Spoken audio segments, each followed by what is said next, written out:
Hello students and welcome to another session of my online biology classes called Biology Simplify. मैं हूं doctor Shyamala Shah और मेरे contact details आपको दिख रहे हैं स्क्रीन पर। हम स्टैंडर्ड 11 स्टेट टेक्स्ट बुक का बायोमोलिक्यूल्स टॉपिक कर रहे हैं और ये उसका जो है it is the 8th part alright of this topic. जो स्टूडेंट्स पहले से देख रहे हैं उनको पता है, जो अभी अभी नए स्टार्ट हुए हैं आप प्रीवियस वीडियोस जो है वो गूगल कर सकते हैं and you can check it out on the channel. Thank you very much all दो स्टूडेंट्स जो continuously like share and subscribe कीजिए कर रहे हैं। प्लीज सब्सक्राइब कंटिन्यू कीजिए और अपने सारे ग्रुप्स में इसको शेयर कीजिएगा। बेल आइकॉन दबा देंगे तो आपको सारी नोटिफिकेशंस मिल जाएंगे। फर्दर बहुत स्टूडेंट्स मुझे कांटेक्ट करते हैं नोट्स के लिए और प्राइवेट सपोर्ट क्लासेस के लिए, सो यस मैं वो भी करती हूँ। आप मुझे कांटेक्ट कर सकते हैं, मेरे व्हाट्सएप नंबर्स और कॉलिंग नंबर दिए हुए हैं। बहुत मिनिमम चार्जेस पे आवरली बेसिस पे आपके डाउट सॉल्विंग टॉपिक वाइज या डाउट वाइज हम कर सकते हैं। सो प्लीज मुझे कांटेक्ट कीजिएगा for the same. Okay, let's continue. Last time हमने न्यूक्लिक एसिड का जो है इंट्रोडक्शन शुरू किया था, करेक्ट? और हमने देखा था कि जो न्यूक्लिक एसिड्स हैं उसमें नाइट्रोजन बेसिस के जो हैं दो प्रकार हैं, we have purines and pyrimidines, है ना? तो अभी कंटिन्यू करते हैं। तो 1950 में एडविन शारगैफ जो हैं उन्होंने एस्टिमेशन निकाला था कि भी कितने नाइट्रोजन बेसिस होते हैं एक डीएनए मॉलिक्यूल में, करेक्ट है? तो 4 अलग अलग नाइट्रोजन बेसिस हैं डीएनए में। हाँ, यूरासिल जो है ना स्टूडेंट्स, वो डीएनए में नहीं आरएनए में होता है, तो कंफ्यूज मत होइएगा। यहाँ पे डायग्राम में यूरासिल दिखाया है, बट यूरासिल जो है ये डीएनए में नहीं आरएनए में होता है। ओके, वो हम बाद में देखेंगे, ठीक है? तो एडविन शॉरगैफ पे आते हैं। इन्होंने क्या किया कि डीएनए मॉलिक्यूल में कितने प्यूरिन्स और कितने पायरिमिडीन्स हैं, ये इनको क्वेश्चन आया कि इसको कैसे फाइंड आउट किया जाए, है ना? तो उन्होंने बोला कि चलो मैं एक केमिकल एस्टिमेशन करता हूं। तो जब उन्होंने केमिकल एस्टिमेशन किया, ओके, और उन्होंने ट्राई किया कि ए टी सी एंड जी कितने होते हैं, तो उन्होंने एक चीज ऑब्जर्व किया कि पायरिमिडीन्स और प्यूरिन्स एक पर्टिकुलर डीएनए के मॉलिक्यूल्स में, ओके, या किसी भी डीएनए मॉलिक्यूल में, आप कोई भी डीएनए मॉलिक्यूल ले लीजिए, आपको हमेशा प्यूरिन और पायरिमिडीन का जो अमाउंट है वो इक्वल मिलेगा। ओके, इसका क्या मतलब है कि इफ आई हैव सपोज, मेरे पास डीएनए, एक मैंने बैक्टीरिया से डीएनए निकाला और उसका मैंने एस्टिमेशन किया और मुझे आया कि मेरे पास 5 मिलीमोल प्यूरिन के हैं और 5 मिलीमोल पायरिमिडीन के भी मुझे मिल गए।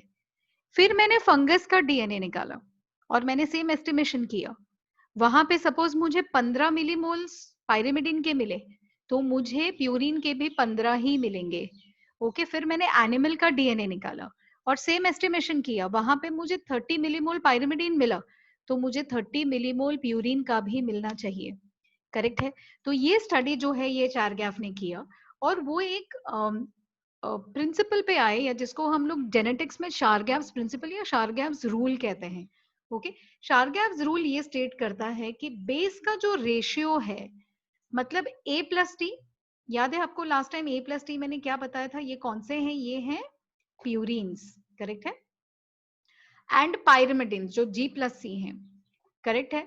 ये वेरी हो सकता है एक और दूसरे ग्रुप में, लेकिन जो A plus T and G plus C का रेशियो एक पर्टिकुलर स्पीशीज के लिए है, वो हमेशा आपको कांस्टेंट मिलेगा, करेक्ट है?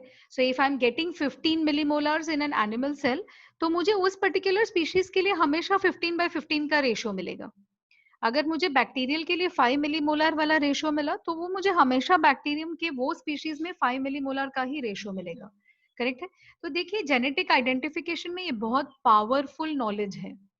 तो अगर आपको पता है कि ये पर्टिकुलर स्पीशीज का ये जेनेटिक रेशियो है, ओके, तो रेशियो के बेसिस पे आप क्लासिफिकेशन एंड स्टडी जो है उसको आप कर सकते हैं। समझ में आ रहे हैं? तो it's a very simple and a very effective technique, and इसको चारगैफ्स प्रिंसिपल कहते हैं। Always purine to pyrimidine ratio जो है ये हमेशा 1 रहता है, करेक्ट है? ये आपको याद रखना है। ऑब्वियसली ये डबल स्ट्रैंडेड डीएनए के लिए मायने रखता है, हाँ, जेनेटिक डीएनए, ठीक है? चलो अभी स्ट्रक्चर देख लेते हैं, करेक्ट है? तो स्ट्रक्चर जो है डीएनए का, डीएनए एक बहुत ही लंबे चेन का मॉलिक्यूल है जिसमें ऑल्टरनेटिवली, मतलब एक बार शुगर दिखेगा एक जगह पे फॉस्फेट दिखेगा, ओके, तो एक के पीछे पहले शुगर फिर फॉस्फेट फिर शुगर फिर फॉस्फेट फिर शुगर, इसको ऑल्टरनेट अरेंजमेंट बोलते हैं, ठीक है?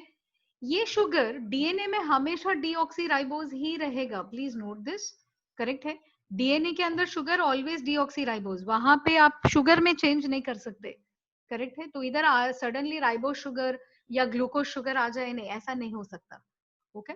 और हमेशा इसकी जो बॉन्डिंग है फॉस्फेट के साथ में, जो बॉन्डिंग है वो फॉस्फेट की बॉन्डिंग भी हमेशा सेम रहेगा, कांस्टेंट रहेगा, ओके। इसके कारण जो लॉन्ग चेन बनती है, इसका स्ट्रक्चर बिल्कुल परफेक्ट एंड रेगुलर होता है। रेगुलर मतलब अगेन एंड अगेन आपको same sequence, same bonding, same distance maintain होता है, करेक्ट है, ओके। तो सेम शुगर फॉस्फेट सीक्वेंस बार बार बार बार रिपीट होता है, राइट, ये समझना बहुत जरूरी है, करेक्ट। आपके हर टाइम अलग अलग यूनिट्स और अलग अलग बॉन्ड लेंथ, अलग अलग स्ट्रक्चर नहीं होगा, करेक्ट है। You will always have a constant bond length, constant type of arrangement, ठीक है। अब शुगर जो है, शुगर फॉस्फेट के अंदर है ना, उसके एक एंड पे बेस अटैच्ड होता है, और ये बेस हमेशा सेम नहीं होगा। चार में से कोई भी एक बेस हो सकता है, एडेनाइन हो सकता है, थाइमिन हो सकता है, साइटोसिन हो सकता है, या ग्वानिन हो सकता है, करेक्ट है। तो जब पूरे मॉलिक्यूल में या पूरे न्यूक्लियोटाइडिक स्ट्रक्चर में बेस ही सिर्फ चेंज होता रहता है, बाकी शुगर और फॉस्फेट जो है ये सेम रहेगा। ये जो हम एक यूनिट बना दिए हैं, okay, sugar plus phosphate plus nitrogenous base को लेकर के, तो इस एक यूनिट का नाम पड़ जाता है न्यूक्लियोटाइड, करेक्ट है। तो जो नाइट्रोजिनस बेस प्लस शुगर वाला मॉलिक्यूल है, तो इसको हमने नाम दे दिया है न्यूक्लियोसाइड, ओके। अभी इसको थोड़ा सा अंडरस्टैंड कीजिए, करेक्ट है। सिंपल तरीके से बताती हूँ, न्यूक्लिक एसिड पॉलीमर है, ओके, उसका मोनोमेरिक यूनिट न्यूक्लियोटाइड है। न्यूक्लियोटाइड जब भी हम टी लगाते हैं स्पेलिंग में, तो न्यूक्लियोटाइड मतलब क्या, nitrogenous base plus phosphate plus sugar, ये तीनों कंपोनेंट्स मिलके एक न्यूक्लियोटाइड बनाता है, करेक्ट है। अभी न्यूक्लियोटाइड में से अगर मैंने फॉस्फेट को गायब कर दिया, निकाल दिया फॉस्फेट को, तो मेरे पास क्या बचा, न्यूक्लिक बेस है ना, नाइट्रोजिनस बेस प्लस शुगर। तो इसको मैंने क्या नाम दे दिया, बेस प्लस शुगर। इस एंटिटी को मैंने नाम दे दिया न्यूक्लियोसाइड, SIDE। तो न्यूक्लियोसाइड मतलब बेस प्लस शुगर, न्यूक्लियोटाइड मतलब base plus sugar plus phosphate, है ना। साइड और टाइड में आपको फर्क रखना है, ओके। सिंपल तरीका याद रखने का, बेस तो दोनों में है ही, ओके, जिसमें ओनली शुगर रहे, S for sugar, S for side, तो जिसमें ओनली शुगर वो न्यूक्लियोसाइड, जिसमें शुगर प्लस फॉस्फेट वो न्यूक्लियोटाइड, करेक्ट है। बेस तो दोनों में रहने ही वाला है, राइट। सो ये थोड़ा सा सिंपल ट्रिक था याद रखने के लिए, ठीक है। न्यूक्लियोसाइड में देयरफॉर फॉस्फेट ग्रुप जो है नहीं होगा, इसको जरा ध्यान से जरा कीजिएगा, ओके। छोटी छोटी चीजें हैं, लेकिन आगे नीट के लिए, आपके बैकग्राउंड के लिए वो हेल्पफुल रहेगा। अब चार तरीके के न्यूक्लियोसाइड्स ऑब्वियसली मिलते हैं, अगर चार तरीके के न्यूक्लियोटाइड है तो चार तरीके के न्यूक्लियोसाइड भी है, सिंपल है, बस फॉस्फेट तो निकालना है ना। तो न्यूक्लियोसाइड में नाइट्रोजन बेस जो है, ये फर्स्ट कार्बन एटम को अटैच करता है शुगर के। तो शुगर और नाइट्रोजन बेस के बीच में बॉन्ड कहां पर बनता है, शुगर के पहले कार्बन पे, ठीक है। और जब इस एंटिटी को फॉस्फेट अटैच होता है, तो वो शुगर के फिफ्थ कार्बन पे अटैच होता है, करेक्ट है, और एक न्यूक्लियोटाइड जो है ये बन जाता है। लेट मी जस्ट चेक, अगर उन्होंने ओनली ग्रूविंग का दिया है, डायग्राम नहीं दिया है, यहाँ पे है डायग्राम, देखिए, ओके। तो कुछ इस तरीके से अटैचमेंट होती है, राइट। तो ये फॉस्फेट है, फॉस्फेट देखिए इस कार्बन पे अटैच्ड है ना, और जो शुगर है वो ऊपर के कार्बन पे अटैच्ड होता है, right. So this is uracil, और ये एक राइबोन्यूक्लियोटाइड है। ऑफ कोर्स ये इन्होंने RNA का बताया है, बट बॉन्डिंग स्ट्रक्चर जो है वो सिमिलर ही दिखेगा, करेक्ट है। So this is the sugar, okay, this is the phosphate, और यहाँ पे बेस अटैच होता है, ये जो एडेनाइन लिखा है। सो ये शुगर, ये फॉस्फेट एंटिटी, देखिए फिफ्थ कार्बन पे अटैच्ड है, ओके, और बेस जो है फर्स्ट कार्बन पे अटैच्ड है, करेक्ट है। Okay, so structure wise, it is quite simple. All right. एक सेकेंड, ठीक है। तो हाँ, हमने बॉन्डिंग देख लिया। अभी जो सिंगल स्ट्रैंड बनता है डीएनए का, सिंगल स्ट्रैंड मतलब आपने सिर्फ न्यूक्लियोटाइड्स ले लिए और उनको एक के ऊपर एक बॉन्ड करके एक लाइन आपने बना दी, तो उसको हम सिंगल स्ट्रैंड बोलते हैं, वो लाइन को हम एक स्ट्रैंड बोलते हैं। तो जब एक ही स्ट्रैंड बने तो that is called single stranded DNA. एक सिंगल स्ट्रैंड में हजारों न्यूक्लियोटाइड्स हो सकते हैं, एक के ऊपर एक स्टैक किए गए। ऑलराइट, जो फॉस्फेट ग्रुप है, ओके, नीचे के न्यूक्लियोटाइड को, वो 5th कार्बन के साथ में अटैच्ड होता है शुगर के, और इस बॉन्ड को हम बोलते हैं फॉस्फोडाइस्टर बॉन्ड, ओके, जो तीसरे कार्बन एटम के साथ में जुड़ जाता है। अब इसको ऐसे समझना थोड़ा सा it is difficult, okay, I am seeing that उन्होंने डायग्राम एक्चुअली नहीं दिया हुआ है यहाँ पे, so you look at this bond, correct. तो ये जो बॉन्ड है ना, फॉस्फेट देखिए बीच में है, राइट, ये वन साइड पे इस शुगर से अटैच्ड है, सेकेंड साइड पे यहाँ पे अटैच्ड है दूसरे शुगर के साथ। तो ये जो बॉन्डिंग है ऑन बोथ साइड्स, ये फॉस्फोडाइएस्टर बॉन्ड है। क्या है? फॉस्फोडाइएस्टर, एस्टर बॉन्ड्स हैं, और क्योंकि दो साइड पे बने हुए हैं, करेक्ट है, it is known as a diester bond, correct. तो बहुत ज्यादा कंफ्यूज नहीं होना है, ओके, इसको सिंपल तरीके से समझ के लेना है, right, just on the basis of the diagram, ठीक है। आपको इन डिटेल स्ट्रक्चरल एनालिसिस जो है वो एक्सपेक्टेड नहीं है, ठीक है। अभी देखते हैं ये जो सिंगल लॉन्ग चेन है पॉलीन्यूक्लियोटाइड्स की डीएनए के, ओके, ये एक एंड शुगर से कनेक्टेड जो है, कंटिन्यूअसली वन एंड पे कनेक्टेड है, लेकिन जहां पे एंड आता है उसका तो वो एंड फ्री हो जाएगा ना, है ना। तो वन साइड का स्ट्रैंड जो है उसका C3 ग्रुप फ्री रहेगा, और दूसरे स्ट्रैंड जो है, दूसरा स्ट्रैंड, उसके वही एंड पे C5 फ्री होगा, करेक्ट। सो फॉर एग्जांपल अगर आप ये देखेंगे दिस डबल स्ट्रैंड, है ना, तो ये स्ट्रैंड यहाँ पे समझ लेते हैं कि इधर 3 एंड फ्री है, तो हम इसको 3 डैश लिखते हैं ऊपर, उसको 3 प्राइम बोलते हैं। तो ये एंड जो है इसको 3 लिखते हैं, यहाँ पे वो 5th वाला जो कार्बन है वो फ्री होगा। तो इसका कहने का मतलब क्या है, जो दोनों स्ट्रैंड्स है ना, ये ऑपोजिट डायरेक्शन में रन होते हैं। एक का जो 3 प्राइम एंड है और दूसरे का 5 प्राइम एंड, ये आमने सामने आ जाएंगे, करेक्ट है। सो 3 प्राइम कार्बन पे फॉस्फेट ग्रुप फ्री रहेगा, बॉन्डेड नहीं रहेगा, क्योंकि मॉलिक्यूल एंड हो गया ना, ऊपर दूसरा पेस है ही नहीं। तो वन साइड पे जहां पे फॉस्फेट ग्रुप फ्री है, उस एंड को हमने 3 एंड या C3 एंड या 3 प्राइम एंड बोलते हैं। ये देखिए ये प्राइम है, इसको ऐसे लिखते हैं, करेक्ट है। और दूसरे स्ट्रैंड का वहां पे जो सामने हिस्सा होगा वो C5 होगा, और वहां पे शुगर जो है वो फ्री होगा, वो कनेक्टेड नहीं होगा। तो समझने की बात क्या है, C3 एंड पे फॉस्फेट फ्री है, बॉन्डेड नहीं है, C5 एंड पे शुगर फ्री है, बॉन्डेड नहीं है, और डबल स्ट्रैंड के स्ट्रक्चर में एक साइड 3 प्राइम होगा और ये साइड 5 प्राइम होगा। सिमिलरली इसी स्ट्रैंड को अगर आप फॉलो करेंगे तो इसका यहाँ पे 3 प्राइम होगा और इस स्ट्रैंड का यहाँ पे 5 प्राइम होगा, करेक्ट है। सो ये ऑपोजिट, या हम इसको बोलते हैं एंटी पैरेलल स्ट्रक्चर। तो एक स्ट्रैंड का 3 प्राइम एंड दूसरे स्ट्रैंड के 5 प्राइम एंड के बाजू में रहेगा, करेक्ट है। ये जो दो एंड्स हैं पॉलीन्यूक्लियोटाइड चेन के, इनको हम 3 प्राइम एंड 5 प्राइम एंड बोलते हैं, करेक्ट है, ओके। जो सिंगल पॉलीन्यूक्लियोटाइड का स्ट्रैंड होता है डीएनए का, वो सीधा सीधा खड़ा नहीं रहता है, लेकिन वो इस तरीके का एक हेलिकल शेप, इसको, ये शेप को देखिए, इसको हम हेलिकल शेप बोलते हैं, this is called the helix. और क्योंकि दो स्ट्रैंड्स हैं तो ये डबल हेलिक्स हो जाता है, ऑलराइट। तो डीएनए का जो बहुत फेमस डबल हेलिकल मॉडल है जो हम स्टडी करते हैं वाटसन एंड क्रिक का, वो that is what is the meaning, कि ये दो स्ट्रैंड्स हैं जो एक दूसरे के ऊपर फोल्ड होते हैं like a helical or a twisted staircase, correct है। डीएनए मॉलिक्यूल्स में दो हेलिकल पॉलीन्यूक्लियोटाइड चेन है, और ये चेन्स आपस में कॉम्प्लीमेंट्री हैं, ये एक इंपॉर्टेंट एस्पेक्ट है। कॉम्प्लीमेंट्री का मतलब क्या? हाँ, कॉम्प्लीमेंट्री का मतलब क्या है, अब एक चीज नोटिस कीजिए आप इस डायग्राम में, करेक्ट है, जहां जहां पे एक स्ट्रैंड पे G है वहां सामने वाले स्ट्रैंड पे हमेशा C होगा। कैन यू सी, इधर G है, यहाँ पे C, इधर G है, यहाँ पे C। दूसरा क्या आप देखते हैं, जहां पर भी A है वहां पे सामने के स्ट्रैंड पे होगा T, करेक्ट है। तो इससे हम क्या समझ सकते हैं?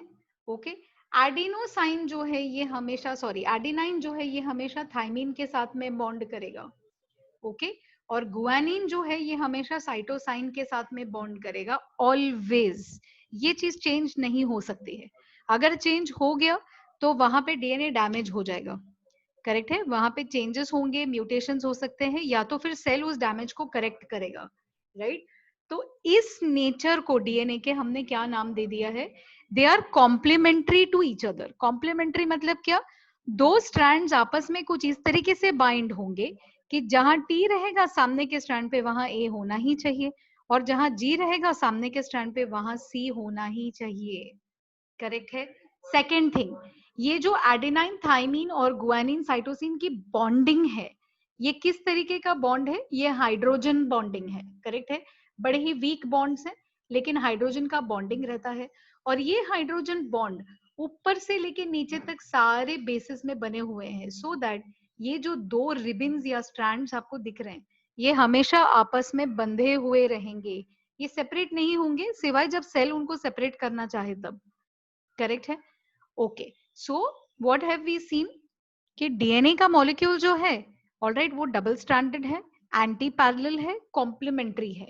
ओके, कॉम्प्लीमेंटेशन के लिए एडेनाइन हमेशा थाइमीन के साथ बाइंड करेगा, गुआनिन हमेशा साइटोसाइन के साथ बाइंड करेगा, और उनकी बाइंडिंग होगी via weak hydrogen bonding. Okay, अभी एक लास्ट एस्पेक्ट और देख लेते हैं कि एडेनाइन और थाइमीन के बीच में हमेशा दो हाइड्रोजन बॉन्ड्स बनेंगे। ओके, और गुआनिन और साइटोसिन के बीच में हमेशा तीन हाइड्रोजन बॉन्ड्स बनेंगे। क्यों? क्योंकि इनके स्ट्रक्चर पे डिपेंडेंट करता है। वो स्ट्रक्चर उनका कुछ ऐसा है कि दो और तीन बॉन्ड्स बनते हैं। करेक्ट है। तो अगर अभी एक सिंपल चीज है कि अगर एक स्ट्रैंड का स्ट्रक्चर हमें पता है, तो ऑब्वियसली हमें दूसरे स्ट्रैंड का स्ट्रक्चर या सीक्वेंस ऑफ बेसिस आसानी से पता चल जाएगा। फॉर एग्जाम्पल, अगर एक स्ट्रैंड मैंने ऐसे बना दिया है ATTC, तो दूसरे वाले स्ट्रैंड में क्या होगा? G, okay, A correct, CAAG correct. इस तरीके का हमको सीक्वेंस हम ऑटोमेटिकली जो है उसका गेस कर सकते हैं, या we can take out the sequence. Right, तो बिकॉज एक स्ट्रैंड दूसरे स्ट्रैंड के साथ कॉम्प्लीमेंट्री है, तो हमें एक स्ट्रैंड का अगर बेस सीक्वेंस पता है, तो दूसरे स्ट्रैंड का बेस सीक्वेंस हम आसानी से डिटरमाइन कर सकते हैं। करेक्ट है, that is what is the meaning of the word complementation. ठीक है। अब वॉटसन एंड क्रिक ने एक्सपेरिमेंटेशन नहीं किया था डीएनए पे, ये एक थोड़ा सा एक्स्ट्रा इन्फॉर्मेशन है। क्रिक जो है फिजिक्स के एक्सपर्ट थे, क्रिस्टलोग्राफी, और वॉटसन जो है वो बैक्टीरियल जेनेटिक्स एंड वायरल में। तो उन्होंने बस एनालाइज किया था जो मेन एक्सपेरिमेंट थी डीएनए स्ट्रक्चर पे। ओके, वो फ्रैंकलिन विल्किंस जो है scientist, Rosalind Franklin and Wilkins वगैरह, मॉरिस विल्किंस, इन्होंने डेटा निकाला था, इसका सिर्फ एनालिसिस किया था वॉटसन एंड क्रिक ने। Alright, so that is an extra information. Okay. अब डीएनए का मॉडल स्ट्रक्चर जो है ये देख लेते हैं, इसका इंट्रोडक्शन करते हैं। Alright, DNA according to Watson and Crick का जो मॉडल है, इसमें दो स्ट्रैंड्स हैं जो आपस में ट्विस्टेड है, ये आपको दिख रहा है यहाँ पर।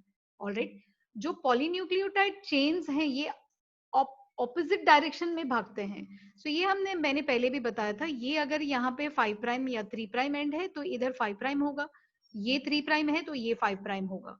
ओके, सो एक चेन का 3 प्राइम दूसरे चेन के 5 प्राइम के बाजू में लाई करता है, तो ये पैरेलल नहीं एंटी पैरेलल है, अपोजिट डायरेक्शन में दोनों स्ट्रैंड्स जो है ये बने हुए हैं।